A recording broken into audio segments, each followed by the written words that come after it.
welcome to another edition of Akau TV. I'm joined this morning by assistant trainer Sam Burgesson. How are you this morning, Sam? Yeah, good, Hazy, good. Busy morning by the sounds of it. You've been up in Auckland through the border or the once was border. Yeah. The first time there in a good while. Took two up to gallop. I Choose You and Romantic Lady. They galloped on the course proper. I Choose You's heading to the Eclipse on the 1st, and Romantic Lady to the Hallmark on Boxing Day. So really good hit out for them, especially for I Choose You to have a look around Ellerslie before a big race like that. It's invaluable experience for them.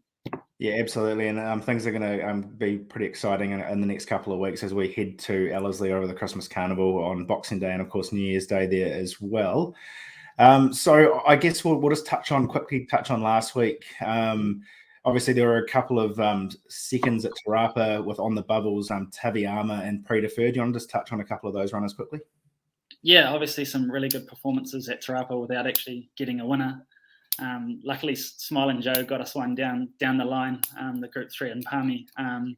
Taviama, massive run, first time to the races to grab a stakes placing in a Group 2. A bit of black type for the owners, that's huge. And she looks very progressive. She'll head to Ellerslie on the 9th and then the Cracker Million.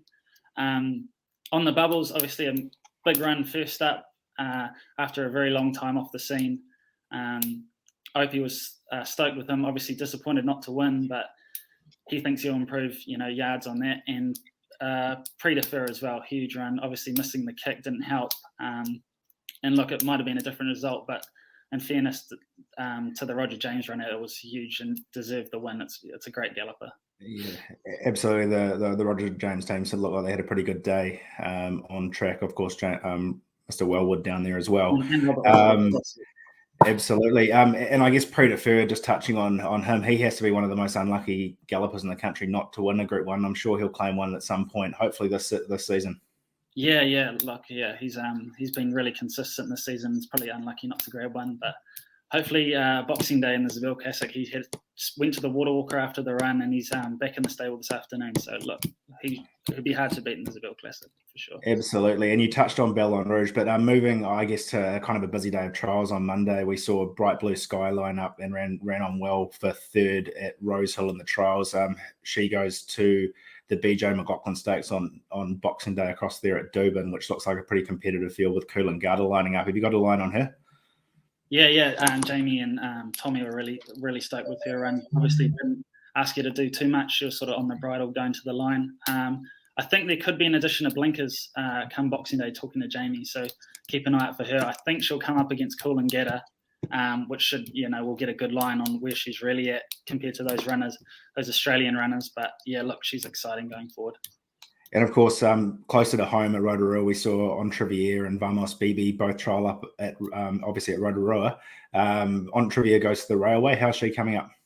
Yeah, good. Really stoked with the trial. Opie rode her, and it was the feedback was really good. And Danielle rode Vamos Bibi in the same. So Vamos Bibi goes to the Hallmark on Boxing Day, and Entrevier, I think she's going to exhibition gallop at Meta on the Twilight races here next week, and then go to the Railway. And then, we had a couple of nice 2-year-olds as well. So, we're pretty happy with the day there. Yeah, it'd be good to see some of those good horses coming back. So I guess moving to the races, we're just going to cover off I think a number of runners on the card at Te Rapa tomorrow, and then we'll look to Pukekohe Park on Monday. Obviously, that meeting was transferred from Wednesday due to abandonments and will now take place on Monday. So we'll kick off at Te Rapa. Race 1, the Lodge Property Management Mile. It's a maiden 1,600-metre race. We've got Outfit for Waikato Stud drawn barrier 14 with Opie Boston on board. Yeah, I think she's obviously pretty consistent now. She's run 3 good races without getting a result. She was really close last time at Meta. The step up to the mile should suit, and with the top jocker board, she should be a good each way chance. Perfect. And moving on to race 2, the BCD Group 3-year-old 1400. It's a maiden 3-year-old affair. We've got 3 horses engaged, the first of which is Pin Me Up from barrier 4 with Opie Boston on board. Yeah, Pin Me Up. Another one that's probably unlucky not to have won. 2 really good seconds to the races. Drawn 4, so hopefully she won't get as far back as she has been. So hopefully see her posse up nice. And again, Opie on should be, another good chance.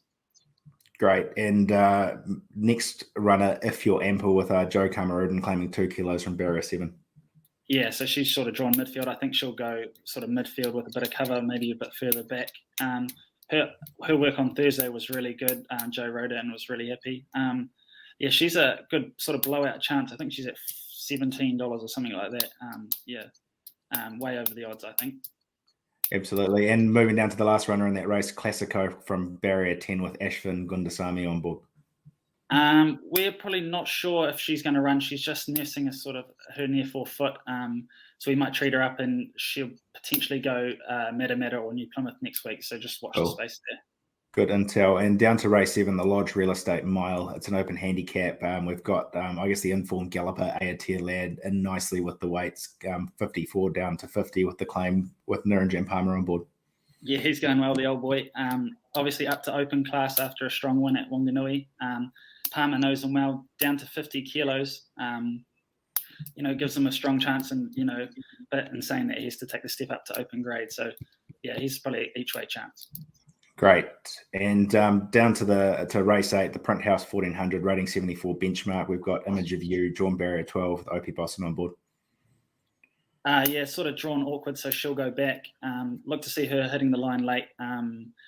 It's probably not her grand final. She's going to back up on Boxing Day in the Stella Artois. So, look, she's probably 90% ready and could win on her day. But in saying that, there's a good 3-year-old of Simon Alexander's to look out for. But yeah, she'll be hitting the line strong. Good gold. And that wraps up the weekend runners. But across to Pukekohe on Monday, we start off with a heap of 2-year-old runners will be trying to put their hand up for Karaka Million honours. So first up, race 1, the Tuakau Cozzy Racing section, 1,000 metres. It's a maiden 2-year-old race. We've got Fellini drawn wide in barrier 14 with OP Boston on board. Yeah, I think Jamie's got a lot of time for this horse. Good debut run. OP on. There's obviously a lot of unexposed form there, but he should be, a good chance. Good as gold. And Balano drawn. I can't see the draw there. Where's Balano drawn? Not sure. For Danielle Johnson. Yeah, obviously Danielle helps. She tried up really well. Her work's been good this week, and yeah, she's a good each way chance. Good as gold. And down to race 2, the Dunstan Recovery Mash 1,000, again, a maiden 2-year-old race. We've got Time Flies from barrier 5. This horse is one of the favourites, or the second favourite in the Karaka Million, I understand. OP Boston takes the ride. Yeah. His trials obviously been good, and there's good form out of really good form out of his trials with Bright Blue Sky being in behind him in one of them. He's sort of been super impressive, like everything he's done. His work's good. Opion helps. I think that probably the track conditions will be a query, but look, we've got to kick them off somewhere and get them going. So he'll definitely be a good chance. Good as gold. And French Rose from barrier 9 with Danielle Johnson on board. Yeah, another good each way chance. Her work's been really good. You can't cut them all, mate. Yeah, I know. I was just thinking that when I was saying it.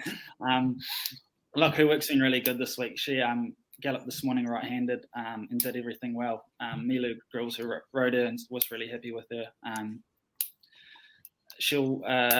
What did you say she was drawn? She has drawn barrier 9. Barrier 9. I think she'll go forward from there, Jamie said. And put herself in the race and hopefully be there for a long way. Absolutely. And I guess one other 2-year-old that's in the market for the Karaka Million we haven't seen for a while, Insatiable. When can we see him step up? He's penciled in for Boxing Day, hopefully. He's going to gallop in the morning. We'll have a good look at him, and then Tuesday as well. He's an exciting horse going forward. He's taken a bit of time to get to the races, but really looking forward to him. Good as gold. And we'll just finish off just at Pukekohe in race 11, the Franklin Long Roofing 1400. It's a maiden race. We've got Illicit Miss from barrier 5 with Danielle Johnson on board. This is one that will probably like the sort of the wetter ground. She seemed to really revel it up in a track work yesterday. Galloped one of Cody Coles and went really well. Danielle on helps. She'll need to improve off her debut run, but the track conditions should suit her, so she should hopefully run a lot better. Good as gold. And now you're 1 from 1 in terms of the tipping for your best bet. Can you go 2 from 2? Who are you going to give us for the weekend? Look, Fellini I think will be hard to beat, but I don't think you'll get any odds on that. So I'll take Pin Me Up tomorrow, race 2, Tarapa. Beautiful.